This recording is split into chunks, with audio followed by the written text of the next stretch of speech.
Hello, everybody, and welcome back as we prepare for Game 2 of our second series of the evening. Could be the last game as Wildcard have the surprise upset over Team Liquid onto Challengers, the team that I expected to be competing for the top spot. Starting off a little slow here, Joshi. It's definitely not what we were expecting to see coming out of this one, but we got to give a lot of praise over to Quacker, we've already talked about. But we said if it's a winny team, it's a winning game, and we definitely got to see that from right off the bat. Seeing his inventive pathing coming through, he did a couple of camps, and he looped all the way down in order to try and punish both Spawn and Kim down in the bottom half. The map really set up Aaron and Doxa for success, and it allowed the entire map to be winning at the same time, which alleviated a lot of problems that we were expecting from this team. And considering the fact that top lane went the way it went, I'm surprised Keel wasn't more active in the middle and bot side of the map. I wanted to see Keel link up with Kim down and look for more engages.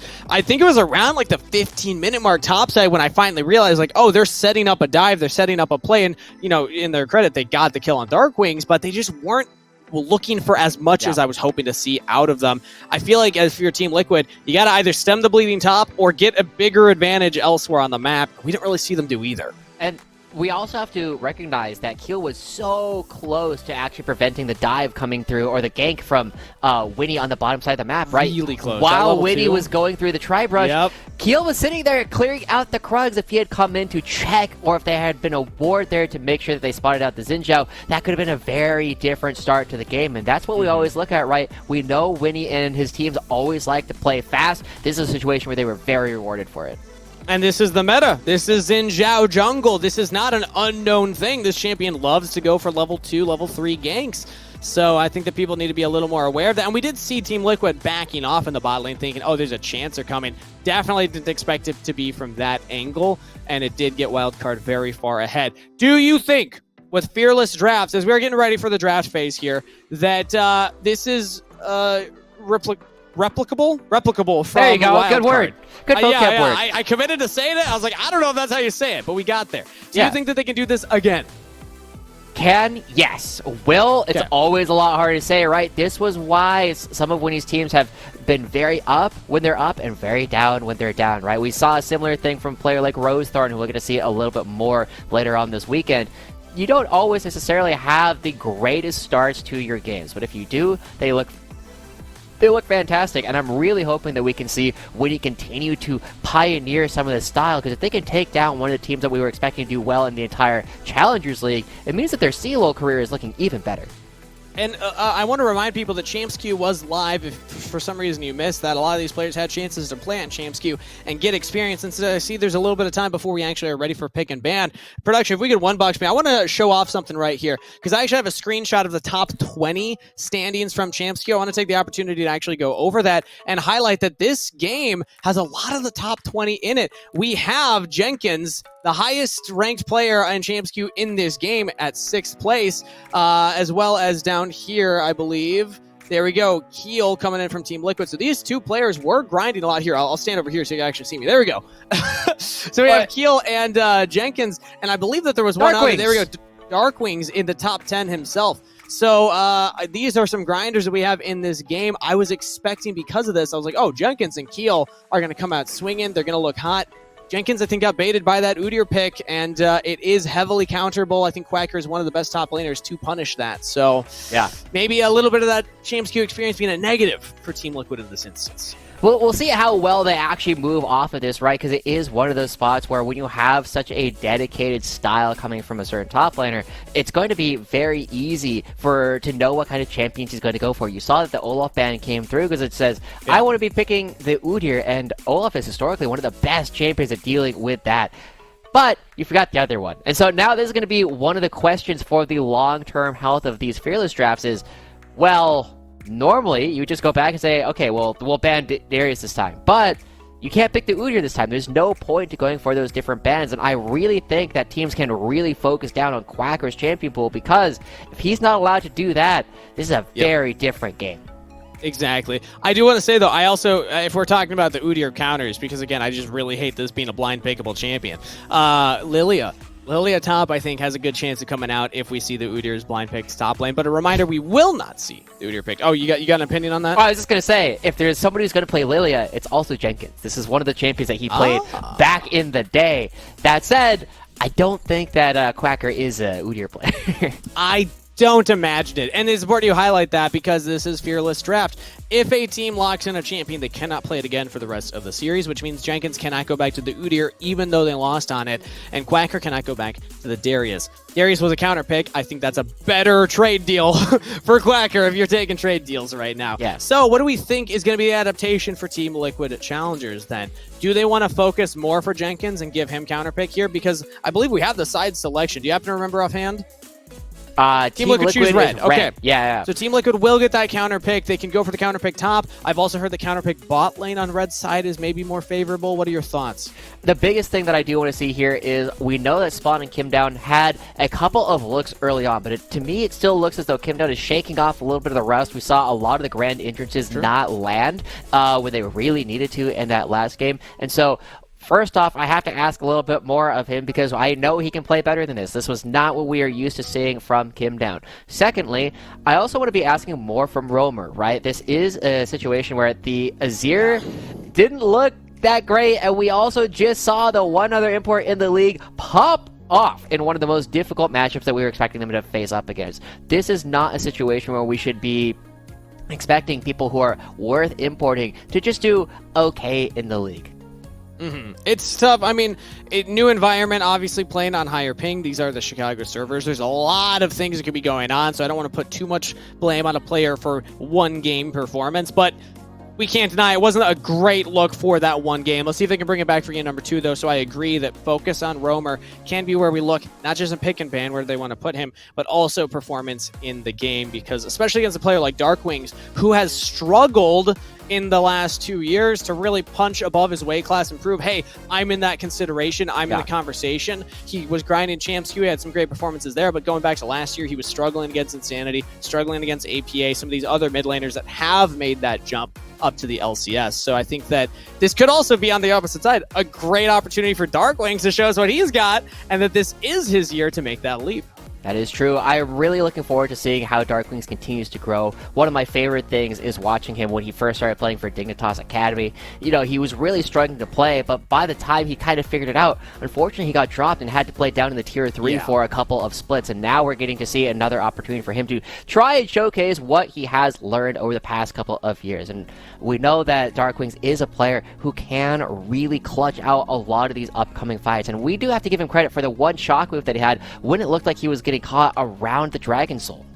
Yeah, it was an incredible shockwave. He also, immediately after that play, just walks up and starts chunking out other people, controlling the fight, zoning them away from the Dragon Pit. I think that Darkwings was playing very confidently in that game 1, which has often been his greatest strength, but when he falls behind, he can struggle to get back into the game. Hopefully he doesn't have that same issue in this game 2, because we should be ready for pick and ban very shortly to see what they're actually going to prioritize for the mid laner of Wildcard. Now on blue side, Azir has been first picked in both series so far, and it's also a Darkwing special. Yes. Also a Darkwing special, so I'm actually keeping my eyes on that Azir. I think the Team Liquid need to consider a ban on that in the first rotation. That'll be one of the big things that we will learn very quickly about this draft is, do you feel like you have to respect the Azir, or does Roamer have something cooked up that he wants to play into the champion? Because you cannot play in the current meta without having an idea of what you want to do around the bird. Do people want to play Gorky? Do you want to play the Akali like we saw Young do to great success over the course of his tenure in that series? So I'm really excited to see what it is that Jenkins will get for a counter pick, how Spawn and Kimdown will try and play the bottom lane, and will Winnie try and make another play in order to prevent this bottom lane from Team Liquid Challengers from doing anything. So, okay, I want to go back to that because it seems like we might have a little bit more time before a draft than I was expecting to break down the implication of what Winnie was able to accomplish getting to level 2. From what I've heard, players like Breezy were in my chat when I was co-streaming the Champs Q games explaining to me the theory that sometimes on red side, you might want to counter pick support, because if you have a diveable bot lane on red side with the changes to the map, that new tribe rush and the new lane to get into there, very easy to get dove. If you don't have some kind of peeler's ability to survive those dives, you can struggle. I would argue that that was an instance where with the Rakan and the Vi, they were looking to shove the wave, get it to crash, and then dive, but the timing was just a little off because when he gets there, while the wave is forward, hitting towards the turret, Vi after Krugs could have gone down there and looked for the dive, but Winnie on that timer in particular was able to punish them because I think he also knew what the game plan was. Yeah, it definitely looked as though Spawn and Kimdown were not able to take as much control over the minion wave as they perhaps wanted to, right? If that wave is crashing and you want to go for a dive, you need to have more minions. They only had, I think, like 4 minions by the time it was actually getting close to crashing into the wave. It was a spot where we saw opportunities for Spawn and Kimdown to try and do things, but like we said, Kimdown missing a lot more grand entrances that we were expecting him to, especially early on in the wave. He was trying to make some of these plays happen, and if you land that crowd control, suddenly you can take control of the wave, but unfortunately it did not when he was able to take control.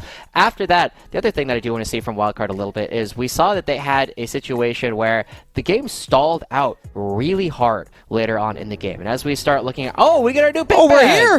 Woohoo! Let's go! Look at us! All right. That's us. Well, we have the pick and ban now. It looks like we still don't have the Fearless Draft bans above us. No spoilers. Maybe at some point in the future we'll have that on stream. But for now, we can at least see what the adaptation will be for Game 2 here. Remember, offhand right now, that Wildcard will not be able to go for things like the Orianna in the mid lane, also a high priority mid laner, but I'm still expecting that Azir as the focus. It is a Darkwing special. Yeah, and I'm also very entertained to see this 100% Nocturne presence in the bans. We haven't gotten to see it in a game just quite yet, but we know how terrifying this champion can be, and it's with the ability to build things like Sundered Sky and just go for a quick burst, it is constantly a threat to anyone in the backline. But it's not here. We don't need to talk about it anymore. So we have the Kennen also banned away from Jenkins, but we know he's got a pretty deep champion pool. He's been around for a while, and we know he's also going to get counterpicked into whatever it is that Wildcard wants to play this series.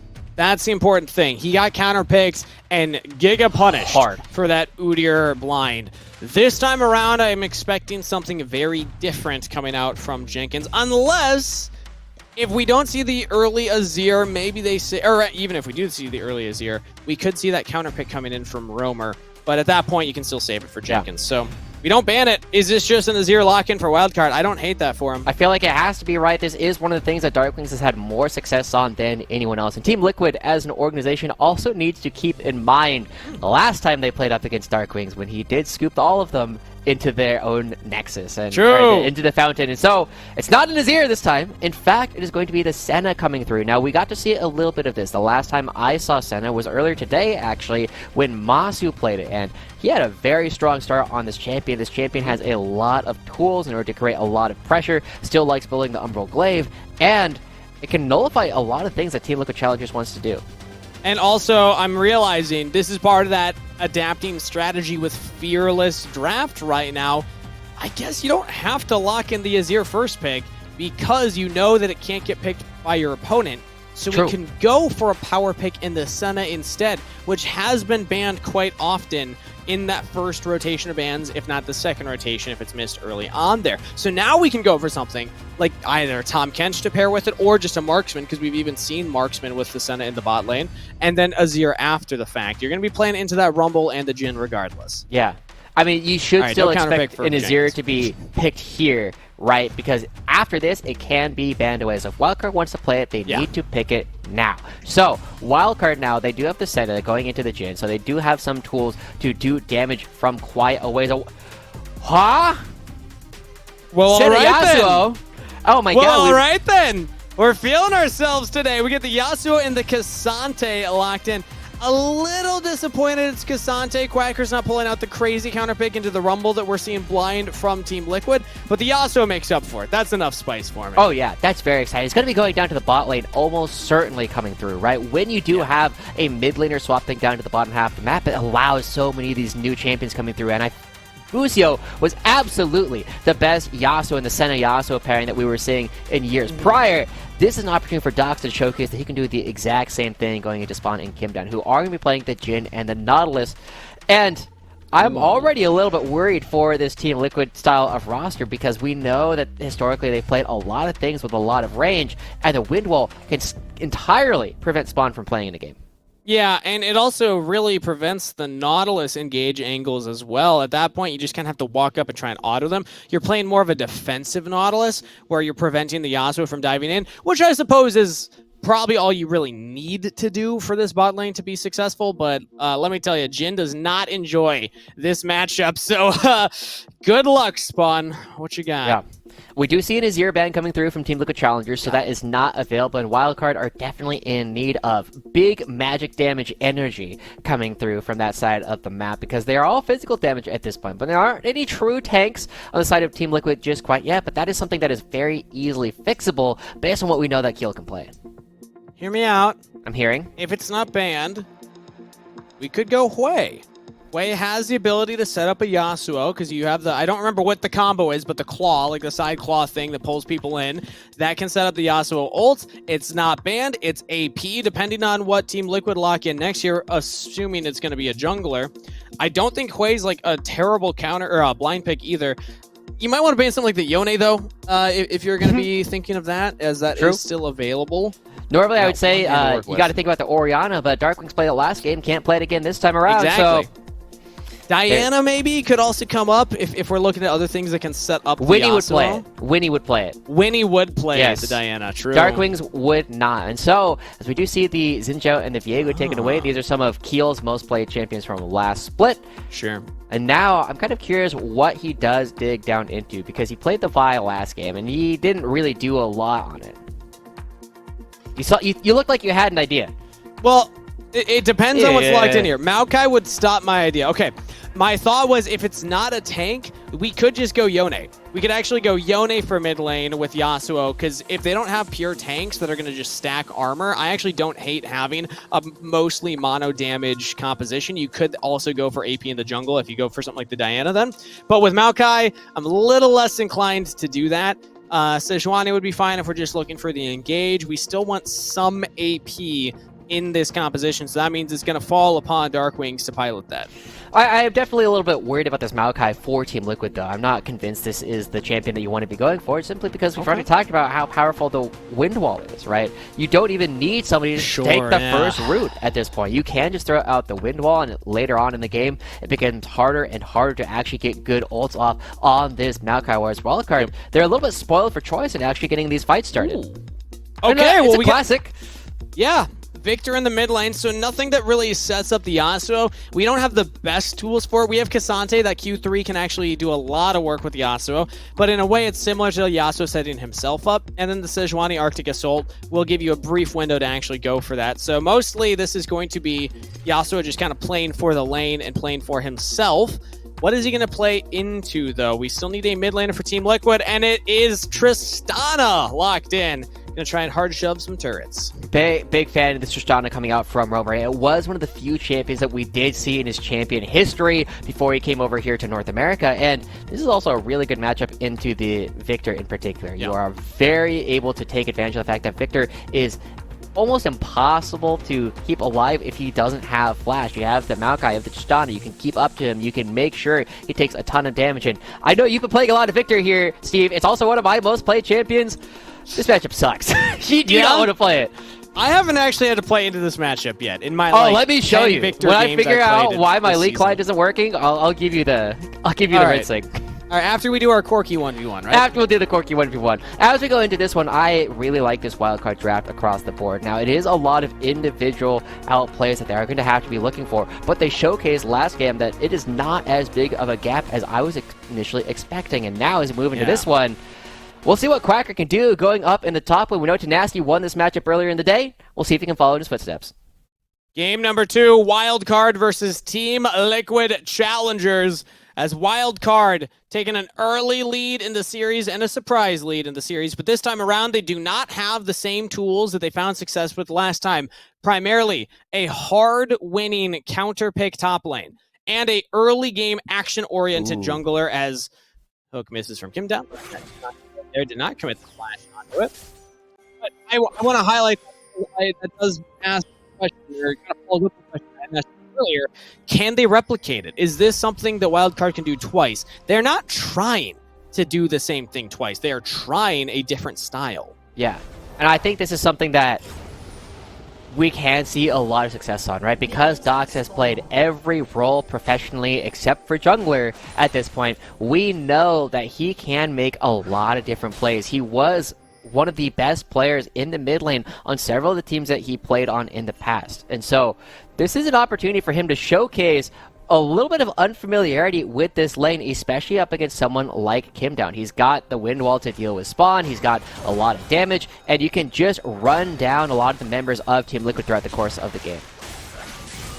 Every time I see Yasuo bot lane, I mean, obviously I'm not playing at the level that these guys are, but my thought immediately goes to, oh, this has to be a Smurf, right? And Doc's a Smurf. The Doc's a diff. Do we see it in his first series, role swap into support? Maybe he's having second thoughts. He's like, nah, I actually kind of miss mid lane. Let's go back to a mid champion here. Yeah. I mean, really? Okay, I guess. But you do not play Yasuo bot lane unless you're feeling confident, right? This is the kind of champ you have to go for when you're ready. I mean, you have to abuse it early as well. Before he gets that wind wall is probably the best chance for the Nautilus Jhin to really put some damage into him. And they're also controlling the wave push, so they hit level 2 first. CS lead early for spawn, so that's going to be early under turret farming for Doxa. Yeah. I think this is probably best case scenario for Team Liquid at the level 1. Yeah, I mean, they got some damage, but the biggest worry that you have is, like, they're going to be healing out quite a bit, and I actually feel as though it's fine for spawning Kimdown, but you got to get this bounce to come right on back. You need the wave in a position where Yasuo cannot really abuse you, and if you have this wave, like, chilling in the middle of the lane, it's going to be a really good spot for Yasuo to play. So far, Dox has been struggling to farm under the turret, though, so they really want that bounce to happen. Try and get back and maybe try and fight spawning him down here. But Jenkins actually spots out Winnie. Will just be a nuisance to him. Thorn in the side of the Sejuani. Flashing forward with the Ignite burning down. That's first blood to Jenkins. Quacker going to try and turn it back around, though. No flash available for the Rumble means that this should be a kill. He dodges the Q3. That was a Chicago server dodge right there, everybody. As Jenkins will still try and get away. Flash from Quacker. He wants the guaranteed kill. One more auto should have it. One more Q should have it. He doesn't have it. And Jenkins gets away. Oh my gosh, that's a bit of a disaster coming out for the side of Wildcard, because now Jenkins turning around the top side of the map, and also look at where the wave is. It is pushing towards Jenkins' half of the map. He can run out, and Quacker needs to be very careful. Oh my goodness, mid lane too. Keel and Roamer doesn't die. Team Liquid bouncing back in game 2 right here. Good setup from Keel and Roamer. This time around, they are synergized and make the early action happen. And we just get an instant replay of that. Oh yeah, I mean, they just go right on in. The biggest thing is that Darkwings, even though he dies, he still has access to his flash. He's still going to be able to play relatively aggressively in this lane. And because Roamer goes for this Vampiric Scepter, he's trying to chip and dime every single part of Darkwings in the lane by just going for these trades. The longer they go, the more advantageous the Vampiric Scepter will be, because you're going to be healing up all the damage that is going to be going through. And so, right now, Darkwings, he's feeling bad, but he's not feeling as bad as he probably would have if he had flashed and died.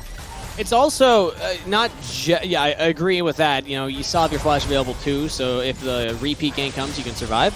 Zux is actually looking for something aggressive here. The wind wall doesn't block that much damage, but Aaron's able to heal it all up regardless. But back to the mid lane here, it's also the Airy Victor. Talking about the Victor gameplay, I've been trying out the different runes on him, and the poke build is something now that the Vampiric Scepter will help Roamer survive through, so it doesn't hurt nearly as bad. Yeah. We got to take a look. I wonder if it's working. Oh, hold on. Roamer's getting a lot of damage down. If he gets level 6, this is a huge opportunity. This is one of the biggest issues for the Victor in this matchup is your gravity field doesn't do a whole lot. I actually am one of the players, when I do play this matchup, I sometimes don't even put a point in gravity field just so I have an extra point in the queue, but both junglers are bot. Oh, Winnie's just going to try and walk past Keel. Can't quite get past him as Kimdown has the flash away. Oh, looks for the Q back in onto Winnie.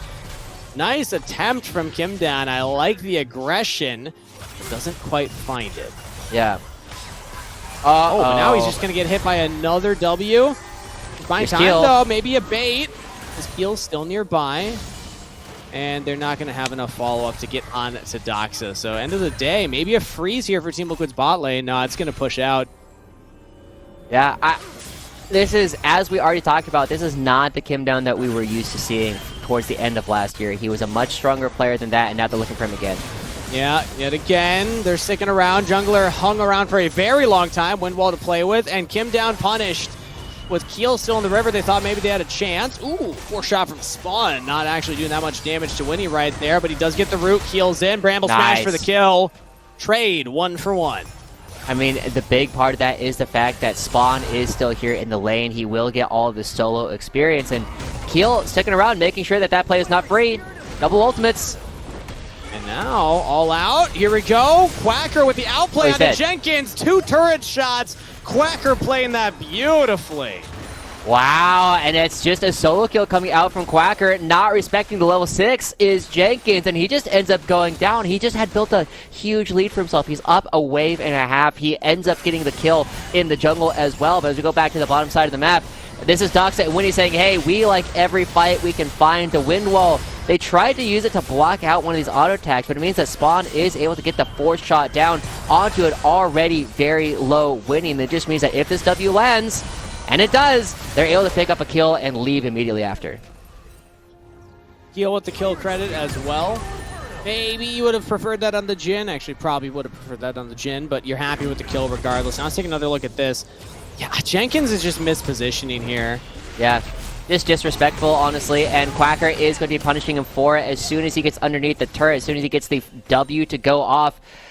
It's going to be an easy kill coming through, and so Wildcard actually hanging a little bit better with Team Liquid, even in a much more balanced game where nobody gets the early lead. Yeah, I mean, there's a slight lead to Team Liquid, but it's not enough to really talk about. So overall, as we look to the potential next objective fight, we won't see an advantage for either side. Save maybe just damage advantage for Wildcard based on their comp alone. Yeah. We do have the Senna, which will pack a little bit more punch than something like the Nautilus would. Although, you know, as I say that, I have seen some crazy Nautilus clips of how much damage support Nautilus is doing these days. True. But I also don't see focus on the Dragon as of yet. Instead, Wildcard are actually walking into the blue buff to invade, to steal this away from Keel, who's on a reset, and we'll notice it once he gets into this bottom jungle. Yeah. The other thing that I'm kind of looking at as Winnie is being very aggressive is that Keel's done a good job trying to limit his ability to play on the map, and it is part of why Winnie does have 2 deaths on this side of the map, but Winnie is still the one with the initiative. He's still the one going for every single play first, and Keel's just trying to respond to him, and now, with this Dragon coming through, Team Liquid are late to the fight. He has level 6, but Windwall would prevent the ultimate engage, so he just walks away. They'll see the Dragon go down and not be able to do anything about it. So Wildcard still controlling the objectives, getting the lead in this series. If they win this game, it's a 2-0. Not at all the expectation we had going in. I thought if we were going to get a 2-0, it would have been Team Liquid with it. But Wildcard, if they can survive this mid-play, would feel really solid right now. They just flash right in. Keel's trying to get onto Darkwings. They don't have the damage. Now Roamer's locked under turret. He's not tanking turret aggro, though. That was Keel as he got away, and Roamer was far enough away. Darkwings still getting some damage onto Keel. Jenkins is there. Equalizer available. He's not throwing onto Darkwings yet. Now he's throwing it in onto Winnie. Flash away from Winnie. Flash forward from Jenkins. He'll get the kill for himself. Tries to turn back into Darkwings as well. Making a double kill to Jenkins. Quacker will finally take him down, but that was well worth for Team Liquid. That was closer to the Jenkins and the Team Liquid challengers in general that we were kind of looking for. The fact that Jenkins gets 2 by going into that is a miracle compared to what we should have expected from the beginning of that fight. Roamer and Keel, well, they tried to do the same thing to Darkwings as they did in the first time that they took him down. This is a bit of a mess. Watch how Roamer ends up playing this as Keel is sitting there taking a lot of damage. Roamer has to use the flash to get out of the gravity field, which means that he's just an easy stun coming out for Winnie, and Keel doesn't have the damage to do it all on his own. And now as Jenkins comes through, I didn't think that there was an opportunity to do much of anything here for Team Liquid Challengers. I thought Keel was going to end up going down, but instead, they turn properly onto Winnie. Jenkins commits forward to make sure that they get the kill, and then with the Ignite left over and the touchdown sapling able to come through, they get a 2nd kill over to Jenkins. It's also early game Victor. He's not packing a huge punch. He doesn't have the upgraded Q most likely, so he's not getting a massive shield back in those instances. And as we come back to live, Wildcard at least do get something here. They lost 2-for-1 trade on the earlier play, but they do get the Void Grubs. Is that the first? I'm not remembering if the first Void Grubs went down. And again, not having a counter at the top of the screen is really messing with my goldfish memory here. I think it does have to be the first Void Grubs, because I don't think we've had people up here on the top side. I thought Jenkins might go for it, but he never committed for the play. Either way, we are getting confirmation from production. Thank you. Yeah. That was the first Void Grubs taken right there. So, but a little delayed, a little late in the game, but I do want to ask another question, Steve. Okay. This is a really good matchup for Tristana. I love playing this matchup as Tristana. I hate playing this matchup as Victor. This is not much of a lead for Roamer at this point in the game. And it does mean that Darkwings, despite the fact that he's down about 20 CS and has died twice, he's not as far behind as we were probably hoping him to be. And it's going to be a very tough position for Team Liquid Challengers to punish him the later that this game goes. Because now that he has the lost chapter, he should have enough Victor bucks. Yeah, he's got 151 Victor dollars, which allows him to clear waves almost instantly. It's way more difficult for Roamer to actually try and punish Victor in this lane. And Tristana is moving into one of the biggest drops in the game in terms of how useful they are for the next 5-10 minutes. And I want to remind you, Joshi, because we got some fancy new toys that may or may not be working right now. We can even look at what that gold looks like to see if Roamer has a significant lead. There's 13 minions, as well as that kill. So I'm wondering, I would guess around a 400 lead right now. Hasn't completed an item yet. Here it is, and it's the correct champions. Let's go. I love that. Roamer with 4.7 thousand, Darkwings with 4.2 thousand. So yeah, like a 500 lead. It's the lead. But it's not like, I'm crushing, completely dominating you kind of lead. Yeah, this is not as high as it's supposed to be, considering we got 2 ganks and the Victor has died twice at this point. And also, shout out to production for getting that working on such a short notice. But it is definitely a position where Team Liquid Challengers, now this is where we start to expect a player like Keel to start taking over. We know that Winnie was the dominant voice on his team in the previous game, always getting all these big plays going off right away. But now Keel is the other player that you always look at in terms of being a captain for the roster. If he can get some of this pressure down, if he can start moving his pieces into the right places on the board, this is where Team Liquid Challengers has historically had a lot of success. But this is a new roster. These players have not played together before. I think Keel's in a much better spot than he was in Game 1 regardless. He's not getting hard out jungled by Winnie in the early stages. Obviously, that's mostly due to the Sejuani versus Maokai matchup, as opposed to the Xin Zhao, which is going to be looking for much earlier plays than Winnie's current champion. But this is, I think, playing more to Keel's strengths, being able to plan out more of what he wants to do, control areas of approach with the Maokai, as they're doing right now, setting up for this Dragon. Jenkins and Quacker will be coming in. Jenkins has to be kind of worried here, yeah. Path safely here so that you don't get engaged on, jumped on. Yeah. And right now, mid-push for Wildcard, so they get a walk up to the Dragon, and Team Liquid are trying to hold. Team Liquid are doing what they can, but they just don't have a lot of damage right now. It's mostly in the pocket of Jenkins, and they need to get something started, but just simply maintaining control of these rushes is another way they can get a lot of success with the Maokai composition, and they got him! Yeah, Darkwing's taking some damage from the Equalizer. And the wind wall was actually blocking a lot of those shots. I was wondering what was going on there. The Yasuo wind wall, hard to see, but very impactful for Darkwings in his health bar. He's going to back, get a quick purchase in, has teleport available. So Team Liquid, they just used a couple ults they will not have for this fight now. Is it good for Wildcard? Companion, that's big. Engage from Kim down, trying to lock down the tanky front line, but it's Winnie, it's Sejuani. You just cannot kill this champion. As Quacker gets on to Kim down, that's one that falls. They will trade back on a Winnie, but Team Liquid, actually they do roast through Quacker. He completely separated from the team. Diving over the wall, not the best idea right there. Now Team Liquid can look to regroup. They didn't need the ultimates, they just needed the terrain to work with. Darkwing's in a lot of trouble. He dropped down the ultimate already, and Roamer picks up the kill right there. Dragon secured for Team Liquid, and a team fight win. 3 kills coming out right there. One of them going over to Roamer. Doxa does not have the ultimate again, so Roamer should be fine. But we got to see exactly how far forward Wildcard can go. This is one of the other symptoms that we oftentimes see in winning teams. They love going for fights, but sometimes they go a little bit too far forward, and that gives Team Liquid an angle back into the game. They now have another small lead, but Wildcard at the same time, they're going to the other side. They're going to be picking up an objective of their own. And this is what I thought maybe they would actually do before the fight broke out.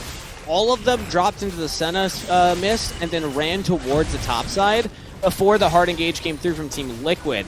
So they were kind of positioned to maybe trade anyway, but as we look back at this, we can see how far forward they go as a team. Yeah. And you just see that Doxa and Quacker, as they're trying to make all this happen, Winnie just burns on the other side, but now Quacker's going to a position where Doxa was either unable or unwilling to follow at this position, and then Team Liquid, with the jungler advantage, I mean, they have a smite, they should be able to pick it up, and Roamer finally showcasing a little bit of better understanding of his damage, and finally gets both the ult and the bomb off at the same time to blow up his opponent. As we jump back to live, Wildcard get the Herald and they make quick use of it, but now they're getting wombo comboed! Nature's Advance alongside the Equalizer will just shred through everybody. Quacker's deep in enemy territory. He might be able to take down Spawn. When Murado doesn't hit the Q, he's locked out, he's rooted, and he is dead. Quacker can't even get one for his troubles. That's a quadra kill to Jenkins and an ace to Team Liquid. Oh my gosh, they got some structures in the mid lane, but now Team Liquid ready to fire on back. The gold lead is building, and it's too early for them to even go for the Baron. But now, Team Liquid, they are past the point where they need to be really worried about the Trop from Tristana. Roamer now can really start doing a ton of damage in all of these fights, and as they open up the map on the other side, the gold lead, 3,000 gold, the biggest that Team Liquid has seen this entire series so far. As you go back into this play, look at where Keel is, look at where Jenkins is coming from opposite sides, and Wildcard have no idea. Yeah, I don't think it's very safe to walk up with that Herald when you have zero vision on either flank. They get flanked from both sides.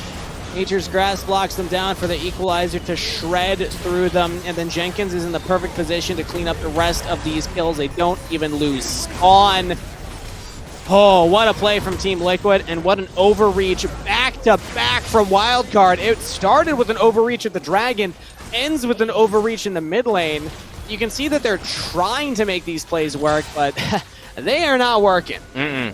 One of the big claims I remember hearing about Wildcard is that they need to win the game in the first 20 minutes, and then if the game is still going after that, it's not going to be looking as good, especially against some of the top of the table teams. And Team Liquid, we haven't gotten to 20 minutes just quite yet. Wildcard don't have a lead, and Team Liquid taking control of the top half, or the west half of the map.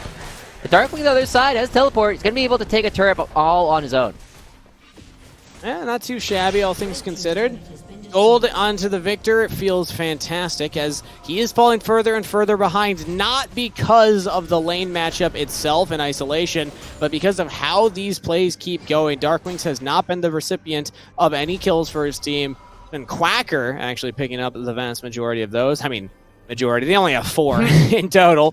But Darkwings is going to need to get more gold in his pocket to try and be an influential member in this game. You're going to have to do a lot of damage here now that everyone's fallen behind. But you do have to remember that this team does scale quite well, right? You do have the Senna, you do have the Victor, you do have the Yasuo, you still have lots of damage and plenty of range to play with later on in the game. It's not the end of the world if they start to fall behind right now compositionally. I'm not saying this as a champion read, I'm saying this as a player read, right? Wildcard are the kind of team that, as players, tend not to scale very well. So I'm looking at people like Keel and Roamer and Jenkins, some of the more vocal members of their own teams in the past. I don't know if Roamer's vocal, but Jenkins and Keel, super vocal. They're the ones who always like to get plays going. They're the ones who try and make all of these plays happen. And now, this is their time where they are at some of the strongest positions they will be in this game. Specifically Jenkins. I mean, look at this lead in the top lane. Credit to Quacker for still staying in this. 3-2, not too shabby. 2 items completed, but Jenkins, decent CS lead, 8 kills in his pocket.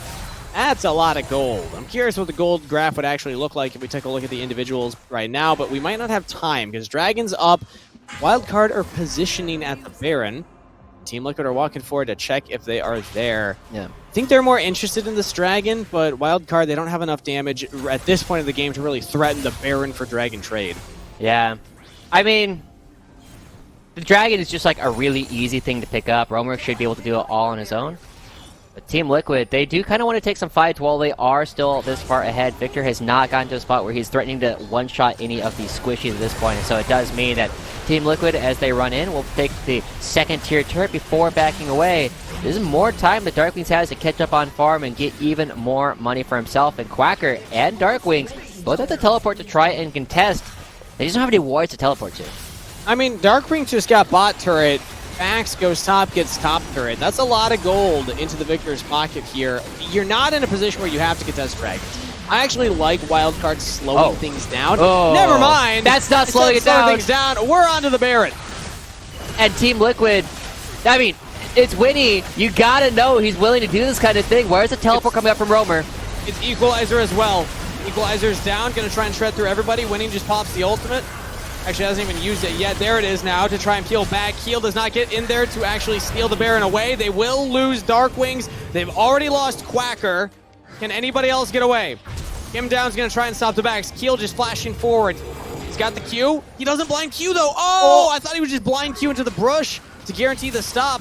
And now we're on to Doxa. Depth charge is there. Twisted advance. Everybody's ganging up on the old Yasuo. He tries to jump back in. It was a flashy looking ult. Not enough damage. Baron on 2 for Wildcard. I mean, but that's a lot better than what we saw when Team Liquid tried to do the exact same thing. They lost everybody but Kim Down, and now Wildcard, they actually still have 2 of them. They narrowed the gold lead down a little bit and punished the fact that Team Liquid is only able to get the 1 dragon off of that. So that's the kind of thing Wildcard and Winnie in particular love doing in all of these situations. Now they need to find something more, and Winnie, uh-oh. Last plant. Probably fine. Keel can try and twist his advance. Oh, he got over the wall with him, too. That's pretty funny. Now he should lock him down. When he's in a lot of trouble, has a flash, and Darkwing's behind him. So actually, maybe he's not in trouble. Darkwing's with the bailout. Does bail him out, and we'll see what they can do or what else they can stop with this Baron buff, right? This is such a great tool for getting tempo on your side, for getting waves pushed out when you need them to. At the same time, they used 1 teleport from Darkwings in this last couple of minutes in order to try and make something happen, but Team Liquid don't really have the tools to make anything else occur as they try and move around the map. I really want to see Roamer into a situation where he can play up against Darkwings because of how far ahead he is in that 1v1, and the fact that Darkwings doesn't have the damage necessarily to kill Roamer, especially with the Vampiric Scepter. You know, the observers were just showing him, so I just want to talk about it. Actually, do we want to talk about Spawn's build? Do we want to address this? It sounds like I have you opinions. Want to. I don't know if you have opinions. You have opinions. Yeah, there we go. Show him. What's that first item? I saw it when he first built it, and Static honestly, Shiv. it didn't even register in my brain. Static Shiv. Static Shiv. That's a Static Shiv JID, everybody. I'm looking at the builds right now. I can't find anything in any data Masters Plus showing Static Shiv build. Definitely not first build on Jin. No. It's a bit unusual. I'm trying to justify it in my head. I'm not finding it, to be honest. Like, it's a very odd item to be coming through. It does give you a little bit more, like, wave clear. Kind of like, do you remember when Jins used to build, like, Ravenous Hydra? That's kind of what it says. Not actually, no. Oh, they used to be able to do that, and you would just, like, press Q, and it would just, like, clear the wave. Ah, sure. Yeah, but this doesn't quite do that, and I guess it adds a little bit more of an interesting damage profile, but we're into a fight on Keel. Yeah, I think when he's just fine, actually flashes away. He's not fine. Nature's Grasp will lock him down. It also lands here on the Darkwings, who could be in trouble. They clear out the Sejuani. The tanky frontliner is down, but speaking of tanky frontliner, number 2 says, tag me in, brother. I'm Quacker, and I'm here to fight. Asante Moments. Not going to have enough of a health bar to really push for more, though. And there's no Baron, so I guess we're not even fighting for anything. Nah, just a wise pick. for Wildcard just back off. Yeah, just chilling. Just everybody make sure you go back and do your own thing. We are starting to see that Roamer and Spawn will be able to do enough damage to Quacker and Winnie later. But we aren't quite there yet. You got to see that while Winnie was trapped, he took, I think, the entire equalizer, and then he died, right? Like, that's just how tanky this guy already is. And so we are going to need to see Team Liquid Challengers trying to make something happen where they can get to Darkus, where they can get to Aaron, where they can get to Doxa. Because if they try and take these front to backs, they're going to need at least a whole nother item on Roamer. You're going to need even more armor pen in order to try and cut through this massive front line. And Spawn, with the build that he went, is not going to be doing optimal damage to somebody like Winnie. I mean, the LDR is going to help in that regard, but Static Shiv, not so much. Maybe we can ask him about it. I believe that the dragon count at the top is incorrect. Team Liquid should be going for their 3rd if my memory's correct. I don't know if production, if we can get They a confirmation. definitely got another Ocean Dragon at some point. I believe they have another Ocean Dragon. We'll wait for confirmation here. Either way, one is spawning in 13 seconds. Summoner spells pretty much across the board are available, as well as ultimates here, so it's going to be an honest-to-goodness bare-knuckle brawl. And the wave is already pushing. Wildcard, I mean, winning teams love doing this too. It's like, oh, you're on the wrong side? Well, we're going to use this wave. The dragon has already spawned. You can have Roamer go hit it, but that's a lot of your damage to try and get through the front line. And the wave is far enough back that Team Liquid have enough time to take this and then reset to make sure they don't lose anything further. Wildcard really want to contest at this point. Yeah, I mean, I think they would need to do it way earlier. They lose the dragon. What are we even fighting for at this point in time? We're just going to try and run away for Wildcard. Yeah, I mean, Baron's not up for 50 seconds. I don't really love that from Team Liquid. I feel like you just can take the dragon and then try and back and get to your base. They don't have a fast enough wave to actually just hard force onto that inhibitor turret. Wait a minute. Are we catching Winnie? No, he's good. Okay. I don't think they have enough damage to do it just quite yet. Maybe when the Rabadon's complete, they can actually go for it. But they are able to stop the wave from crashing up in the mid lane. And so now Team Liquid, Jenkins and Roamer are looking for some kind of cheeky little play. I really want to see this Rabadon's completed on Jenkins before they go for another play. And they are super, super split right now. And Wildcard, no. Wildcard want to force the fight now. Now makes sense. Now Barons is up in 12 seconds. If you can get a pick, it's way more impactful because it means you will probably also get the objective after the fact. But they just can't get onto Keel. Keel gets out, doesn't even have to flash there. Team Liquid can look to reconvene, have Roamer push out the bot wave. He can TP up to help out elsewhere, but they are losing this tier 2 top turret, and we're looking to engage in between turrets. Quacker and Winnie are in there. Keel's trying to jump onto Darkwings, has to flash away now himself. Turret's gone, Jenkins down, shut down gold to Darkwings, and Wildcard. How are they just finding this fight? Team Liquid were not ready to defend the way they needed to, and Wildcard take full advantage. When Winnie sees the engage, when Quacker sees the engage, these guys will go for it. Yeah, and it's honestly crazy. Team Liquid did not look like they believed the teleport coming out from Roamer was so late, and now Wildcard, they're getting ready to start this up. They have Quacker still chilling, but they also have Darkwing's going to be resetting and getting a full-on reset and a buy. Roamer is trying to get enough health to fight. Yeah, he's going to TP in now. Team Liquid say, okay, well, there's the TP. We got to run away, and that is the Void Staff completed for Darkwings. 3 items Victor. This Baron on all 5 members of Wildcard, and they are right back in the driver's seat. They were behind the whole game until they weren't, until this moment. And honestly, a fantastic fight. It is a 4v5 for Team Liquid for so much of it, and there are so many tools. Look how far forward Keel is trying to stay alive in this fight, but finally, they end up picking up Jenkins. Roamer's not really able to contribute any damage. There's so much auto attack damage going into the Yasuo and right into a wind wall. They can't find anything in this last fight, and Roamer even has to flash to not die. Dox's positioning there was just flipping the bird to Team Liquid's backline. Like, you cannot do anything. Oh, you sidestep around the wind wall? I got exhaust, so you're still not going to do anything. They did 0 damage in that fight. 3-item Tristana accomplished nothing because of how Doxa played that. And Wildcard now with the Baron buff can look to take out some more of these turrets. They're on the precipice of a 2-0 here, Joshi. It's going to really upset a lot of the tier lists that people are looking at in this entire league. If Team Liquid just fall right now, it's a very tough position as Wildcard. They're going to be picking up the first inhibitor turret. They are going to be breaking into the base. And they still have plenty of this Baron left. They can pick up the side lane. They can even make sure they can get multiple inhibitors with this push if they want to. And there's not a lot of wave clear, right? When we see teams with something like Nazir. What? Static Shiv. That's oh my god, you're right. I hadn't thought about that one, Genghis. This is what it was for all along. Alright, here we go. This is going to be the first inhibitor likely going down as they have the slows, they have the minions to block out the engages. Did we get him down? Actually, maybe we lose Winnie here. Oh, when he gives it, he take it away. Another instance where Wildcard go too far forward and get hard punished. Double kill for Jenkins, and we can keep the chase going. Kim down just needs the hook. He's got flash. Kim down, look for it. There's a wave to play through now. I don't think he's in range. Yeah, so it's just going to be the 2, but that should be Dragon Soul.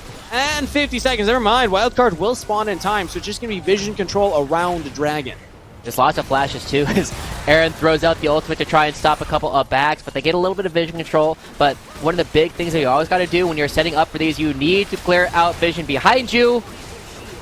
Okay, they did get it. Okay, they will be able to clear that one out. It means that there will not be places for Wildcard to teleport behind them. The big flanks coming up from Quacker suddenly are way more difficult. So Team Liquid, this is kind of it. This feels like the line in the sand for them because they have gotten outscaled in almost every respect at this point. Ooh, okay. Quacker, that was a little rough. If you get hit by that hook, that's really bad. You just don't want to get engaged on.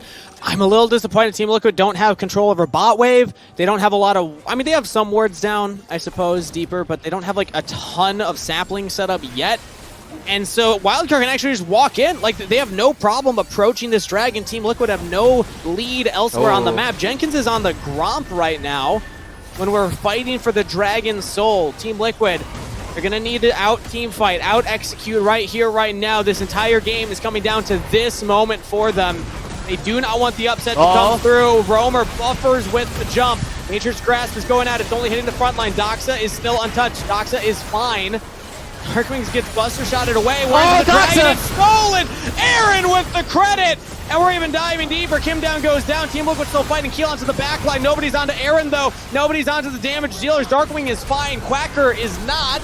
All out. Roamer's there with the damage. And now the current call. Keel's in trouble. Darkwing flashes away. They're still alive. They deny the Dragon Soul. That's all Wildcard needed to do. That's all they needed, and it looked so close to both sides coming out monstrously ahead in the team up. And now Jenkins looking for anything. Darkwings will be able to keep him away, but as it is, Team Liquid Challengers still need to find a way. They have a couple more members. They might get a structure here, but they do not have the damage. They cannot stick around and spawn. Kind of starved out. We'll take another look at this fight. The equalizer only landing onto Winnie does buy a lot of time for Team Liquid to chunk down the front line, but the fact that Aaron here gets the Ocean Dragon and Doxa takes too much damage and isn't able to kill Roamer on the back half of that fight does mean that he does a lot more than he did the last time we saw this guy actually go for an engagement up against Doxa. Quacker ends up going down. I love the fact that Spawn's like, you guys got this guy, right? Like, I can start shooting over there? Yeah? Yep. Cool, we're good. And then Wildcard has to run, but they get what they came for, just like you said. Great ultimate from Doxa there. I missed it due to the Dragon Steal that Aaron secured, but Doxa actually hard carrying that fight. All the other damage got buster shotted away. They weren't close enough to actually threaten Roamer, but him locking Roamer down for that long denied Roamer the ability to try and go for the resets himself and pop off in that fight, get even more. End of the day, Gold pretty much dead even. As the Baron is spawning here in under a minute's time. We're right back to like basically whoever out executes in the fight. Like there's no notable advantage for either team on the map. It just comes down to how they actually end up starting the fight and executing their opponents. Yeah. The big thing that I'm looking at is, again, going to be Doxa and Darkwings, the double Bs coming through. See how they're able to get the damage down. And Kim Down takes a big chunk, but they're not able to. We're looking for the engage. Doxa's here. Roamer cannot get into the fight. He does rocket jump forward, but Kim Down's already down. The Nautilus not tanky enough to survive. Wildcard with that one pig. Baron's up in 18 seconds. If they can get Keel too, that's just almost a guaranteed objective, and it looks like they're going to go for it. They lock down Jenkins, buffering. I don't even know what exactly happened. I think Quacker knocked him up while he was in the air through the blast cone, so it stops the full travel over the wall. Either way, that's the pick they needed. That is going to be Baron for Wildcard. And honestly, very likely the game picking out Kim Down and then Jenkins immediately after that. These are players who have historically not had issues with this. This is one of the opportunities that they've had by pushing things around, by scaling well, by moving as a group. This death ball of Wildcard members means that Team Liquid should not feel safe anywhere on the map. We're starting to see exactly how powerful this Yasuo has been as well. You can't throw out ultimates. You can't throw out stray auto attacks just to get little bits of chip in up against this team. Doxa is a total control and Roamer's dead.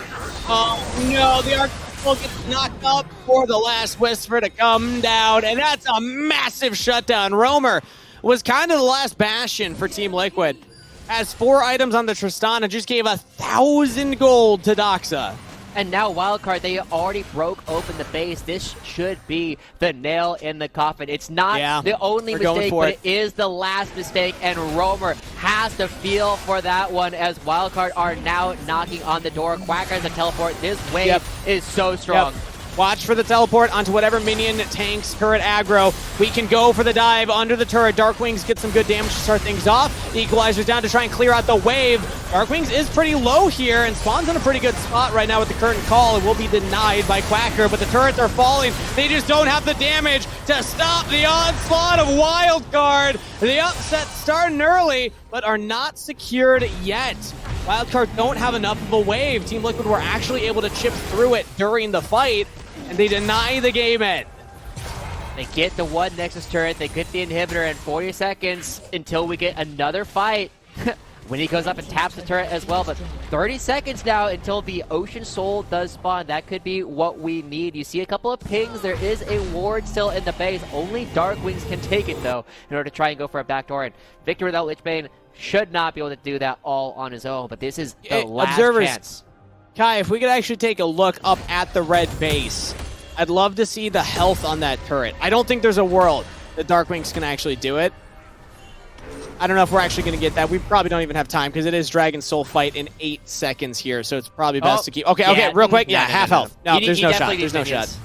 Yep. Okay. Thank you for that, observers. But now we're back to the Dragon fight setup here. Flashes are available on the key carries. Aaron docks the Darkwings. I gotta favor Wildcard, especially with their current setup. So Team Liquid agree, and they say we don't even contest here.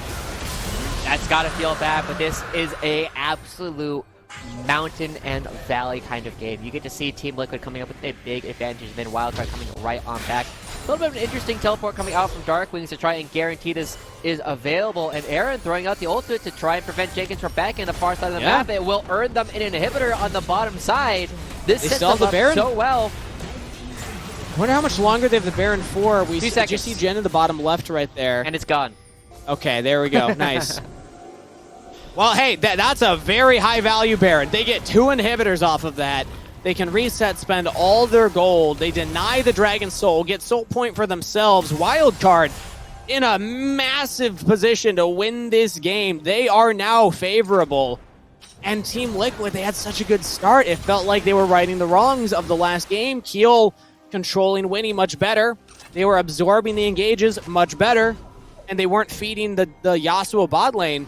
I think that last one is still pretty much a success, but outside of that, I mean, Winnie and Quacker have just been playing out of their minds, just going for these insane engages, and they're not getting hard punished every time and actually getting more leads for them. It's even more impressive, right? Like Winnie, 2, 8, and 9. It's not that he's fighting every fight, but he's fighting the right fights. Right. At the same time, Jenkins, he got a quadra kill. He's got 13 kills at this point. They should be so strong at this point that they can do kind of whatever they want on the field, but it has not proven true. There's too much range damage coming out from Wildcard. They have the range advantage, they have the scaling advantage, and now they only have 1 lane left to push, and that can lever so much that advantage when everybody is forced to be in the same place on the map. Romer just backed to help defend the base, but the Super's pushing bot lane will just give permanent priority to Wildcard. Baron's not up for a minute and a half, so all they can really look for is this top turret unless they find a pick, and then you can just go for the end with the Super minions pushing in. But as of right now, the focus is up here. Super's giving them that free prio bot and mid. Now they're going for the engage here on the Keel. Oh, Doxa! Immediately one-shot. The wind wall did not work well enough that time around. Aaron also goes down. The new trade for Keel. Jungler for the bot lane of Wildcard. Nothing to lose on the map. There's no Baron, there's no Dragon, but that will stop the siege. That's sometimes all you need. Sometimes all you can ask for is another chance. And that is what Team Liquid have bought for themselves by Keel sacrificing himself to get the bot lane of Wildcard. But it doesn't mean that they are out of the woods, right? They are still at a spot. Aaron is continuing to stack up. I would love to see how many souls he has at this point. He has have insane range 40 minutes into the game. He should be able to auto-attack basically across the lane at this point. And so, as we start looking at this next Dragon, or this next Baron, this is Team Liquid's time. They need to go for a fight. They have 4 items on Jhin. They have 4.5 items on Romer. It is not going to get better from this point forward. They need to find a fight now. One of the bummers, though, from that last play, Heel used his flash for the engage. Will not have flash twisted advance as we see the stacks here. 136. Thank you, Kai, our amazing observer, for highlighting that. Aaron's got a lot of stacks right now in the game, but Keel does not have that flash, like I was saying, so that point and click instant engage onto the backline like Darkwings or Aaron, despite the fact that they don't have flashes either, not necessarily going to be there. Could be up to Kim Down instead to find the big fight start. I would see the range from Aaron whenever he gets the rapid fire cannon, because it's got to be almost halfway across the lane at this point. But now Team Liquid, they're on the wrong side to get towards the Baron. They can get to the Dragon, but there's a fight. Hook Quacker, dodge out the Glacial Prison, but now Keel could be in some trouble here as Aaron is using that range advantage. Kim Down getting bursted down. Darkwing's Chaos Storm is used, so we'll no longer have the Victor ultimate, but now we're jumping back onto Roamer. Good buffer with the rocket jump. It gets away from the Arctic Assault. Team Liquid have lower health bars, and they also have to worry about the super minions pushing the bot wave, which means Wildcard can just walk right up to this Baron. Yeah, they also have a sustained disadvantage as well. Aaron will be healing up the team throughout all of this, making sure that everybody stays topped off, and Team Liquid not in a position to contest for this Baron at all. Maybe they can get to the Dragon, but it's not going to be in time at this point. As Wildcard get everything they asked for, they should be looking to end the game before Team Liquid can even flip for an Ocean Soul. What a comeback from Wildcard. The core of St. Louis University, the collegiate team, playing for the amateur team, playing in NACL versus the Tier 2 representative. Team Liquid Challengers getting picked here. Keel goes down, and Wildcard with the Baron can just walk this way forward. Team Liquid are going to look for a miracle to try and defend their one remaining Nexus turret, and I don't think they got enough in the bank here. Focus on the waves. They drop the equalizer down onto the cannon minion, but this turret is not long for this world. Kim Down as well. Jenkins flashing forward, trying to get the damage on the Darkwings. Not a bad start for Team Liquid. They are getting some damage down, but it's going to be down to Roamer. Going to be down to Spawn. Spawn finally falls. Nobody can stop the onslaught, and Wildcard with the 2-0 upset over Team Liquid Challengers. Maybe the biggest upset we'll see this entire split. Team Liquid, again, everybody's looking at this team as someone that can potentially challenge the top. At Wildcard, we had so many questions about how they would do. We knew if they got a lead on any team, they could win it. We saw that happen in Game 1. Quacker got everything he wanted, and then Winnie followed it up with a play in the bottom half. They had the lead they needed to win. But they didn't win that way in Game 2. That was the question. Can they do anything after 20 minutes? And the answer is yes. We got to see that they went for the right fights at the right time to take down Team Liquid. They were able to find everything they needed. It wasn't just the fights at the right time. They outplayed them in these fights as well. Wildcard instantly asking the question, where do we actually belong on this tier list? Maybe we should be in the conversation to win the whole thing. I don't know. There's always one team that just throws the tier list out the window and says, nah. You're wrong. We're in the conversation. Speaking of conversations, we're going to have a conversation with one of the winning members from Wildcard right after this break before we close out for the night. We'll see you soon.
Hello, and we are back, everybody. I'm joined with wait, you're not Quacker. I'm Joshi, not Quacker.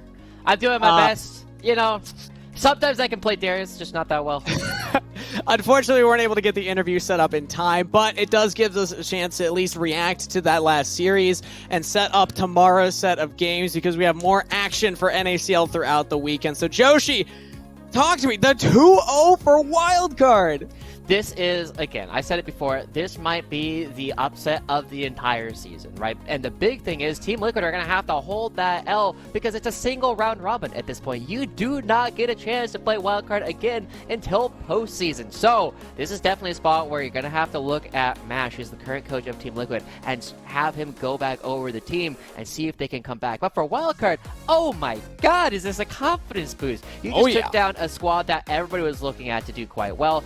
Winnie was able to find all the right angles. Quacker was able to take down Jenkins, and even the bot lane, Aaron and Doxa, we had a lot of questions how they would be looking. Doxa, like, yeah, that Yasuo looked great. I think Doxa's role swap, something about mid laners role swap into support, man. Like, what is going on here? Is this just the pipeline that we need to get players up to LCS? Because it seems to be working so far. Doxa, a great first series. Also, shout out to Chime, who had an incredible first series at the start of the day. But that does lead us into talking about overall. We saw some of the favorites. Are the favorites...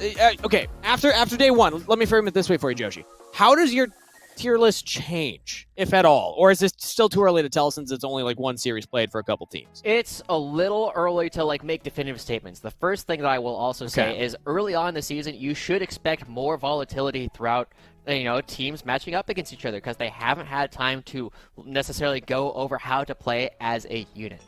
But Wildcard, we were actually expressing some issues, not necessarily with their ability to work together, but rather with their ability to check hands with a lot of teams. And we thought that Team Liquid was going to be among the best. The fact that Wildcard has shown that that is not going to be an issue for them really automatically moves them up at least a tier right off the bat. The big thing is how much can we buy into this from the Team Liquid side of things? That's a good point. I think Team Liquid, slower start, rebuilding so a lot of the roster for them as well. I think that they definitely can have a slow start and still end positively. I'm not going to change them too much on my tier list right now. My internal tier list is going to as a coward and didn't make one public. But with that said, that's day one of NACL for 2024 Spring Split. Two incredible series. We have best of threes, we got Fearless Drafts, and we got more in store tomorrow. We got Fear taking on Mirage and AoE taking on Maryville University. You're not going to miss it. It's going to be right after LCS, just like today. Thank you so much, Joshi, for coming on and co-casting with me to kick off the year. Thank you, everybody in chat, for supporting the players, and thank you to the players for putting on a great show, as well as production for keeping the gears rolling. We'll be back with more NACL action. Same place, same time tomorrow. See you then.